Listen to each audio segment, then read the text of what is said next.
Bonsoir à toutes, bonsoir à tous et bienvenue dans ce nouveau numéro de Sérirama Live, le Facebook Live de Sérirama. Et on est ensemble pour une demi-heure, 40 minutes, en fonction de vos questions et du débat qu'on aura ici autour de cette table, pour discuter aujourd'hui d'un sujet, j'ai failli dire d'actualité, mais effectivement qui est très tendance, avec des guillemets autour, parce que les séries mettent de plus en plus en scène des personnages féminins intéressants, complexes, et leur sexualité. Au pluriel. On va en discuter aujourd'hui avec Iris Bray. Bonjour Iris. Bonjour Pierre. Iris Bray, vous avez réalisé un documentaire, une série documentaire qui commence jeudi soir à 21h30 sur OCS City, qui s'appelle Sex and the Series. Pas la peine d'être sériephile pour reconnaître la référence à Sex and the City, évidemment, série clé de l'histoire récente des séries télévisées.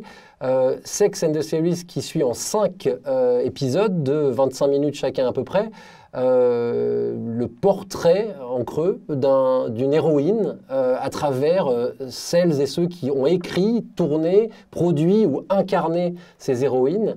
On va les présenter évidemment, mais peut-être d'abord rappeler que c'est une déclinaison, une façon de repenser un livre qui était sorti l'année dernière, d'où nous avions parlé d'ailleurs ici à Télérama, qui s'appelait aussi Sex and the Series. Quel est le lien finalement entre le livre et la série documentaire? Évidemment, je m'adresse une dernière fois à ceux qui nous regardent. On attend vos questions sur le sujet. Elles vont peut-être vous venir au fur et à mesure de notre discussion. Donc sur les personnages féminins et leur sexualité, sur la sexualité dans les séries en général d'ailleurs, puisque ça implique aussi les hommes, on en parlera. En fait, dans le livre, il n'y avait pas du tout de place pour l'anecdote. C'était quelque chose vraiment plus dans l'analyse tout de suite de représentation, avec, c'est vrai, un cadre théorique, on peut le dire.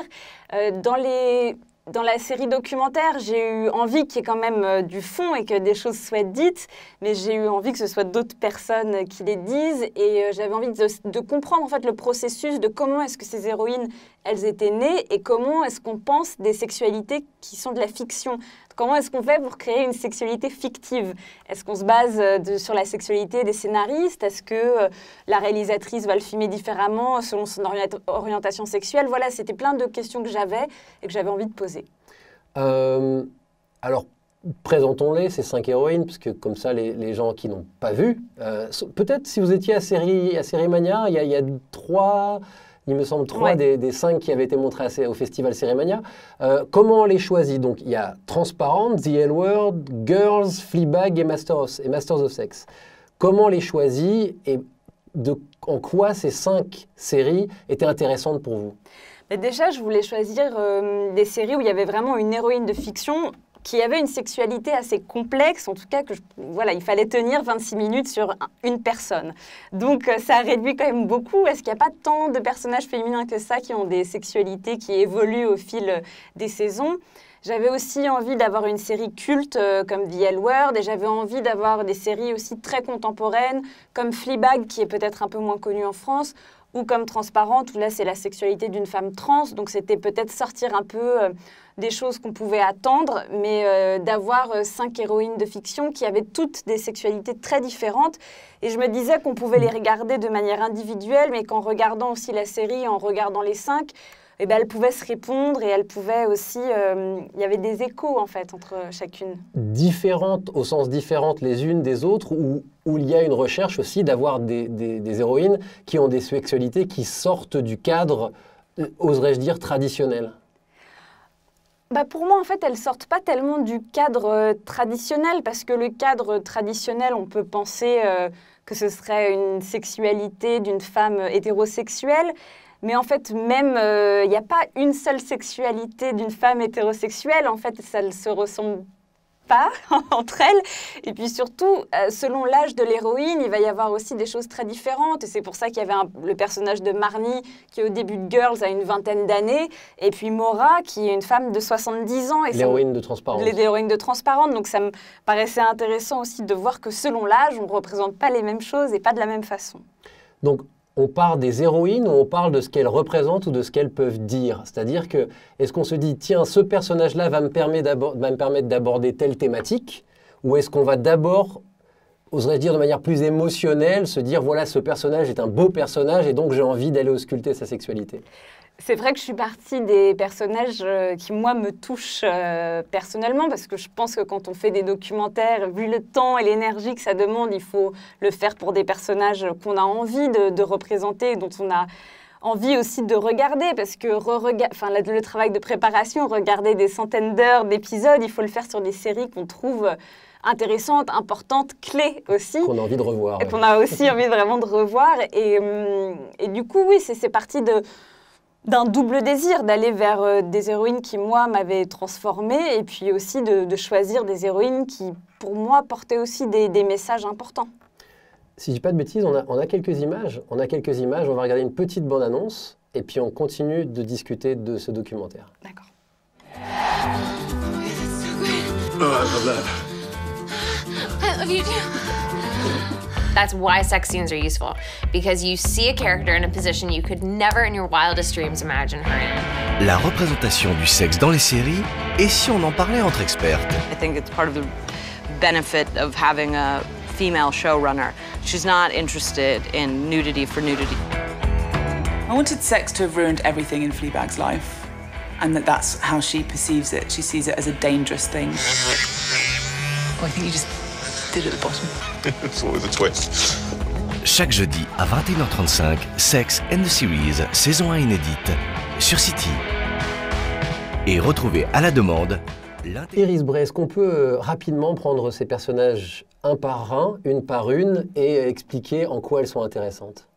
Oui. Dans votre travail, évidemment, sur la sexualité. Vous voulez commencer par laquelle? Je dis, prenons l'ordre que j'avais tout à l'heure, Transparente, par exemple. Alors, Maura, donc c'est... Qui est la première diffusée jeudi, d'ailleurs. Qui est la première diffusée, c'est l'héroïne de Transparente, la série de Jill Soloway. C'est une femme transgenre de 70 ans. Je trouvais ça déjà passionnant, que ce soit un homme cisgenre, donc hétérosexuel, qui s'identifie comme un homme, qui me parle de la sexualité d'une femme trans. Donc Jeffrey Tambor, Jeffrey Tambor, ouais, je trouvais que... Voilà, parce qu'à chaque fois, quand même, je me focalise sur la comédienne qui incarne l'héroïne. Et là, le fait que l'héroïne soit incarnée par un homme, ça disait aussi beaucoup de choses sur Hollywood et ce qui se passe. Donc, je pensais que c'était un point de départ intéressant. Et aussi, j'avais envie de parler de la perte de virginité. Et je trouvais ça beau que ce soit une femme de 70 ans qui perde sa virginité dans une scène où elle fait l'amour pour la première fois en tant que femme, à l'âge de 70 ans. Et je trouvais que c'était un peu détourné, finalement, des thèmes dont on parle d'habitude et de voir que ça pouvait arriver à n'importe quel âge. Alors, avec The L Word, vous êtes dans une série culte, on peut employer le mot comme ça, qui, pour le coup, était précurseur et presque aujourd'hui encore un peu seul dans la mise en scène de la sexualité lesbienne. C'est pour ça, tout simplement, que vous y êtes allé ? Non, c'est pas que pour ça. Déjà, je pense que c'est une série qui a un peu révolutionné Hollywood avec Aileen Schaiken qui décide donc de faire une série chorale avec que des femmes. Il n'y en a pas beaucoup. Il y a Orange is the New Black et sinon, qu'est-ce qu'il y a d'autre? Donc, c'était déjà de partir d'un point de vue de on va avoir que des héroïnes. Et puis, je trouvais ça intéressant que Jenny, dans la saison 1, soit une héroïne hétérosexuelle et qu'on aille avec elle dans ce monde de lesbienne un peu fantasmé d'Hollywood et qu'elle-même se remette en question sur son orientation et qu'on la voit évoluer de hétéro à bi puis à vraiment reconnaissance son homosexualité. Et c'était aussi un personnage intéressant pour moi parce que c'est Jenny, on découvre à la saison 2 qu'elle a été violée étant enfant, donc c'était aussi une manière de pouvoir parler d'agression sexuelle, de traumatisme sexuel et comment ça peut impacter la vie d'une femme. Alors on va reprendre au fur et à mesure, on reparlera de ces autres séries-là, mais on va déjà prendre une question ou deux. Alors d'abord, puisqu'on a donné plusieurs fois la liste, et la première réflexion qui est tombée, c'est Estherelle qui disait « Et Buffy ?» Et Buffy, Buffy, je l'adore. Buffy, j'en parle beaucoup dans mon livre et c'est une super héroïne. Après, j'avais envie de parler plus de séries contemporaines. Il fallait faire le choix d'une série un peu culte et j'avais envie que ce soit plus Jenny.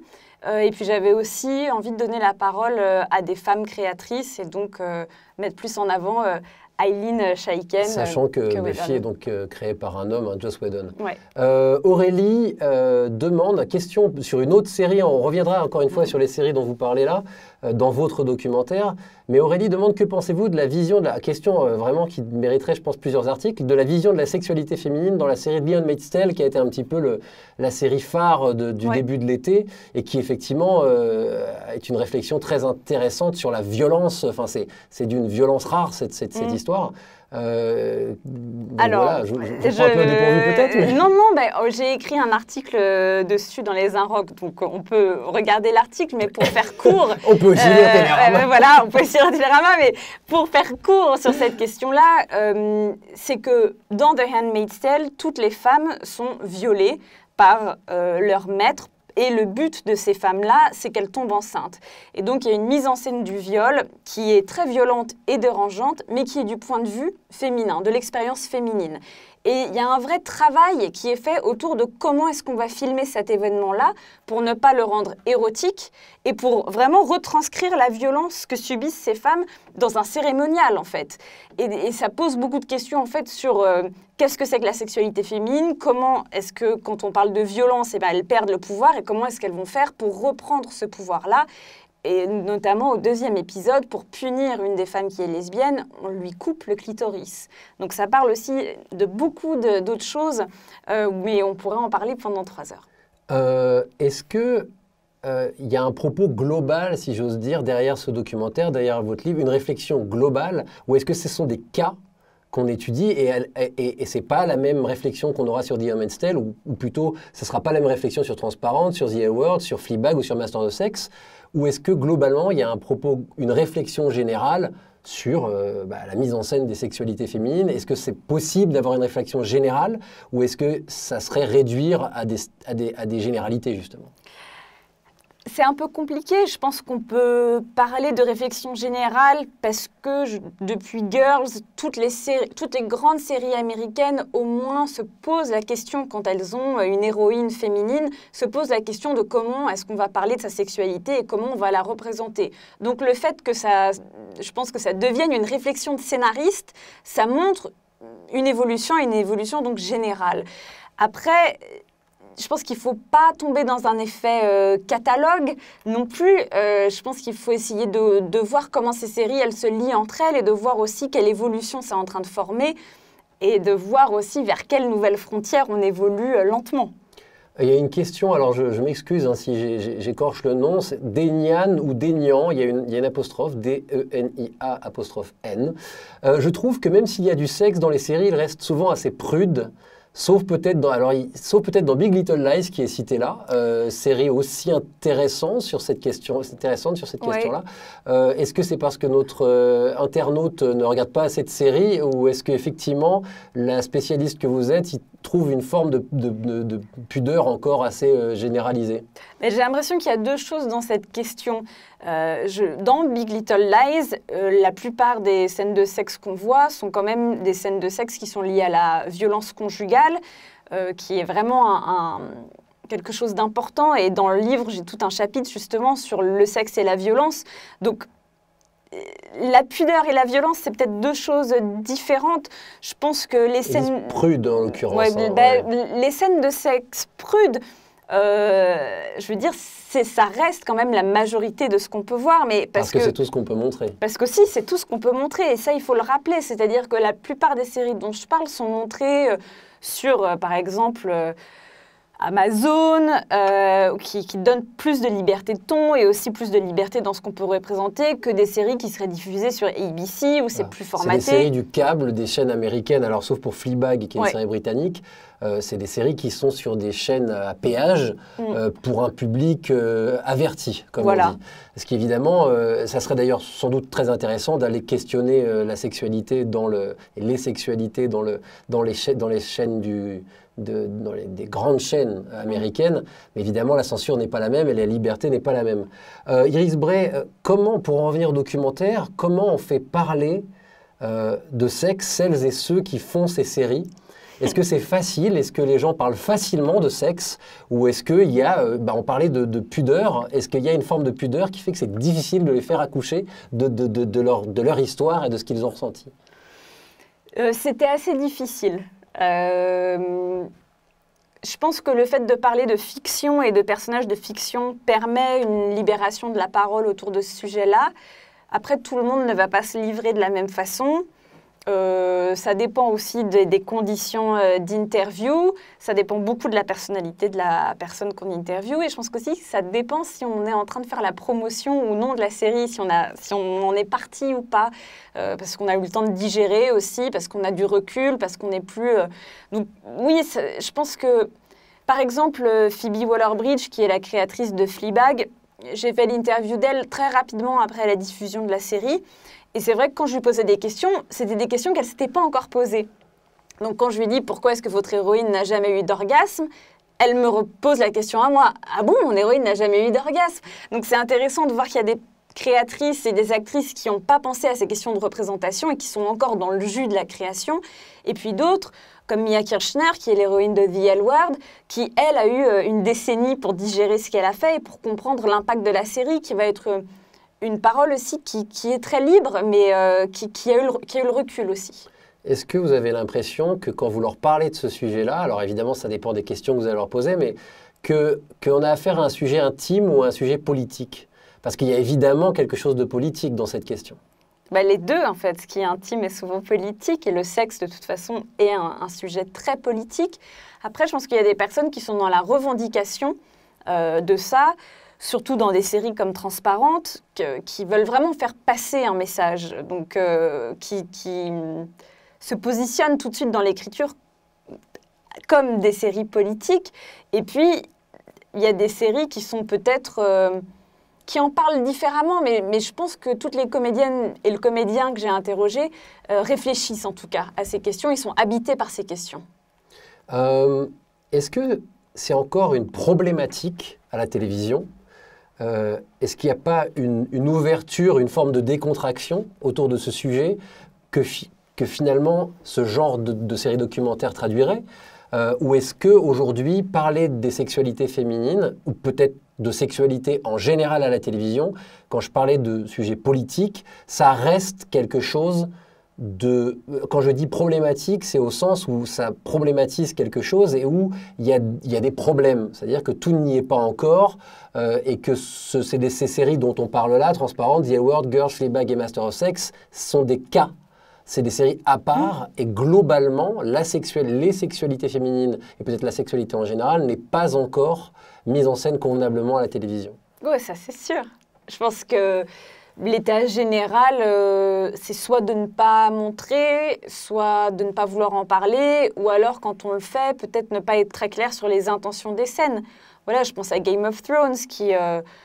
je pense, a vraiment fait des très, très grosses erreurs en représentant des scènes de viol comme des scènes de sexe érotique. Je pense qu'il y a un vrai questionnement à avoir pour moi, il n'y a pas une bonne manière et une mauvaise manière de représenter le sexe ou les sexualités féminines. Mais je pense que la personne qui écrit, la personne qui showrun et la personne qui réalise, en tout cas, doivent se poser la question de quelle est l'intention de la scène. Sinon, pour moi, c'est une scène ratée. Il y a Émilie qui fait une réflexion qui dit « Game of Thrones avait été obligé d'édulcorer ces scènes de sexe, notamment sur la demande de certaines actrices. » Alors pour la deuxième partie, je ne savais pas ou je ne suis pas au courant de ça. C'est la comédienne Emilie Clarke qui joue Daenerys a demandé à ne plus être toute nue, mais j'ai pas l'impression... C'est-à-dire que je pense que c'est un choix de comédienne. Je pense que ça... Par exemple, dans mes documentaires, on voit bien que le personnage de Marnie, qui est joué par Alison Williams, a une scène d'anulingus pour la... On n'explicitera pas ce qu'est un anulingus, en même temps c'est assez clair. Je pense que c'est assez clair. Et dans cette scène-là, elle est totalement habillée. Enfin, je veux dire, on la voit de côté et elle explique très clairement dans le documentaire comment c'est fait et pourquoi. On parlait d'anecdotes, c'est ça qui est savoureux dans ce documentaire, c'est aussi qu'on parle très concrètement de certaines scènes. Et là, celle-là est décrite vraiment en longueur et analysée. C'est la particularité vraiment de cet épisode-là, autour de Girls et de ce personnage, c'est qu'on va comprendre aussi comment on peut mettre en scène le sexe. Pas seulement ce que ça veut dire de mettre en scène le sexe, mais de comment on peut le mettre en scène. Et on peut le mettre en sexe sans se mettre à nu. Et ça, c'est vraiment passionnant. Donc, je pense que la question de la nudité n'affecte pas, en fait, à quel point une scène peut être choquante ou excitante. C'est plutôt ce qu'elle dit. Oui, et la manière dont c'est raconté. L'œil de la caméra est très important. Oui. Justement, pour parler de ça, est-ce que le sexe dans les séries doit être excitant? Ça, c'est une question qu'on peut se poser, parce qu'en regardant le documentaire, on se dit le sexe est politique, le sexe dit quelque chose des personnages, le sexe est émouvant, mais le sexe doit-il encore être excitant? C'est-à-dire, est-ce que mettre en scène une scène de sexe, c'est aussi en appeler au plaisir du téléspectateur? Ça, c'est une question que j'ai vraiment eue pour le documentaire sur The L Word, parce que les deux réalisatrices que j'ai interviewées voulaient toutes les deux que les scènes de sexe soient stimulantes pour les personnes qui les regardent. Et je trouvais ça vraiment... Jamie Babbitt, une des deux réalisatrices, disait « Moi, je suis lesbienne. Quand je tourne une scène de sexe avec ces femmes-là, j'ai envie qu'elles m'excitent moi. Et si elle excite en plus des hommes, pourquoi pas? Mais en tout cas, je la fais pour moi être excitée. » C'est une parole de réalisateur qu'on entend très rarement sur assumer le fait de filmer quelque chose avec du désir. Et je pense que c'est une vraie question. Et je pense que c'est une question qu'il faut poser, parce qu'il y a beaucoup de choses avec la caméra et la manière dont on positionne une caméra, mais aussi avec l'intention du réalisateur qui filme. Donc, pourquoi pas avoir des scènes de sexe qui sont là que pour nous exciter? Si elles sont produites et écrites pour ça, why not? Mais il semble que les séries, parfois un peu... En tout cas, ces séries-là, les séries du câble plutôt, et intellectualise beaucoup la relation sexuelle. En tout cas, moi, c'est quelque chose auquel j'ai pensé justement en regardant cette série documentaire, en me disant, tiens, c'est vrai qu'aujourd'hui, quand je vois une scène de sexe, alors est-ce que c'est un biais de journaliste spécialiste des séries, je ne sais pas, mais je m'interroge très vite sur le sens de cette scène de sexe, plutôt que de me dire, voilà deux corps particulièrement désirables qui sont dans une relation sexuelle. Et c'est vrai que ça, c'est intéressant, mine de rien. Ça en dit long peut-être sur le regard qu'on peut porter sur la mise en scène du sexe à la télévision aujourd'hui. Oui, ça dit beaucoup de choses, mais ça dit aussi, je pense que ça nous renvoie, nous, à notre rapport et au rapport qu'on peut avoir. C'est-à-dire que, est-ce que c'est vraiment des choses qui existent que parce qu'on a une pulsion sexuelle ou du désir, ou est-ce que ça raconte quelque chose sur notre vie et qui on est? Et je pense que dans une série réussie, on a les deux, parce que si on veut refléter la vie et penser à ça, c'est normal qu'il y ait un peu tout. Et dans la série I Love Dick, par exemple, de Jill Soloway, ce qui est intéressant, c'est que c'est un couple... qui est marié depuis longtemps et dont la vie sexuelle n'est plus ce qu'elle était, et d'avoir un couple hétérosexuel qui a traversé des décennies, je trouve ça aussi surprenant de savoir filmer ça, et filmer aussi l'absence de désir. Dans le générique de la série documentaire, vous parlez, je cite, d'exemples qui accompagnent les changements de notre société. Est-ce que ça peut être l'inverse? Est-ce que pour vous, ces séries illustrent quelque chose ou peuvent être à l'origine de changements? Est-ce qu'on peut avoir la prétention de dire que les séries peuvent faire changer les choses, ou est-ce qu'elles ne sont là que pour accompagner? Je pense les deux, mais j'ai espoir en fait que les séries puissent changer certains comportements, puissent aussi avoir une valeur pédagogique, je pense éduquer. Je pense à un épisode de Girls par exemple sur le consentement de la dernière saison, qui pour moi est très importante, parce que si on peut amener les spectateurs à une réflexion autour de questions qui deviennent centrales aujourd'hui, on le voit sur qu'est-ce que c'est que le consentement, qu'est-ce que c'est que le viol, qu'est-ce qui se passe, à quel moment est-ce que ça devient un viol. Je veux dire, il faut qu'il y ait de l'art pour qu'on puisse penser à ces questions-là. Et j'espère que les séries peuvent avoir un impact sur nous, en tout cas nous pousser à la réflexion, autant qu'elles s'inspirent de ce qui se passe dans la société pour écrire. Vous avez 4 séries américaines et une série anglaise. Ouais. Je cherche les détails, mais il y en a. C'est-à-dire, est-ce que ça fait une différence quand on va parler avec les Anglais et quand on parle avec les Américains? Est-ce que vous avez eu l'impression... Moi, quand j'ai regardé, je me suis dit, pouh là là, ceux de Fleabag, ils vont beaucoup plus loin. C'est-à-dire qu'ils n'ont vraiment pas peur de parler des choses. C'est pas que les autres soient dans la retenue, mais qu'il y a peut-être plus de pudeur chez les Américains que chez les Britanniques. Alors, on peut faire des généralités à partir d'un documentaire, mais est-ce que vous avez l'impression que Phoebe Waller-Bridge et sa productrice, notamment, sont plus généreux? En tout cas, c'est sûr que c'est des personnes extrêmement généreuses. Et c'est vraiment l'impression que j'ai eue en faisant les interviews avec elles. Je ne sais pas si c'est une question de nationalité. Je pense qu'aussi c'est une question peut-être lié parfois au network ou Aux diffuseurs, voilà, aux aux chaînes. diffuseurs, aux chaînes, si la comédienne ou le comédien vient seul à l'interview ou s'il est avec son assistant, la personne chargée de la presse, la maquilleuse, le chien. Et voilà, il y a certaines personnes qui ont besoin d'arriver avec des personnes qui travaillent avec elles et elles sont protégées par ces personnes. Donc je comprends, je pense que Phoebe Waller-Bridge, dans Fleabag, elle a la même parole qu'elle a dans sa série, quelque part une parole très franche et qui vient d'elle. Donc c'est différent quand on est créatrice et qu'on a créé un personnage, cette parole-là aussi, elle circule plus facilement. Et pourquoi il n'y a pas de série française? Ça serait possible? Je sais pas, Je me pose la question. Sans doute que c'est encore difficile parce qu'on a beaucoup de mal à mettre en scène la sexualité de nos personnages, mais on commence à avoir des séries qui peut-être... je suis en train de réfléchir. Là, ouais. Mais il faudrait plutôt croiser les séries plutôt que d'en prendre qu'une. C'est ça. ça. C'est difficile d'aller chercher avec le problème... une seule série, quoi. Parce qu'aujourd'hui, on prend 10%, on prend même ce qu'a pu faire Engrenage dans sa dernière saison et tout. Il y a peut-être des choses à aller creuser qui sont intéressantes là-dedans. J'ai l'impression qu'en France, il y a des nouvelles choses vraiment intéressantes. Mais si on prend le personnage d'Andrea Martel, par exemple, dans 10%, il y a très très peu de scènes de sexe. Je veux dire, on parle de son orientation sexuelle, mais finalement, il n'y a vraiment pas grand-chose à rattacher là-dessus. Ça manque encore d'ampleur. Et puis, c'est peut-être pas aussi le propos de cette série-là. Et c'est pas grave. Déjà, c'est bien qu'on ait une héroïne lesbienne sur France 2 et qui a une vie amoureuse et sexuelle. On a critiqué certaines de ses décisions en deuxième saison. Oui, et moi la première, notamment une scène à 3 que j'ai trouvée ratée parce que tout simplement, il n'y avait pas de désir dans cette scène-là. Mais c'est une toute autre question. Dans Engrenage, il y a 2 personnages féminins fascinants cette saison-ci. Et je trouve vraiment la saison très réussie. Mais pour moi, il n'y a pas assez de matière encore pour pouvoir faire un documentaire que sur une héroïne.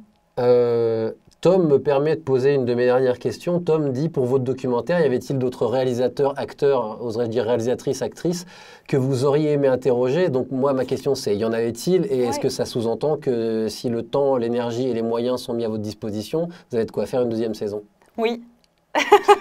Mais qui, par exemple, vous intéresserait? J'aimerais beaucoup, par exemple, parler de la série qui s'appelle Insecure, avec Issa Rae. Je pense que c'est une femme trentenaire, célibataire, qui en plus est une femme noire. Et ça, c'est, je pense, important d'en parler.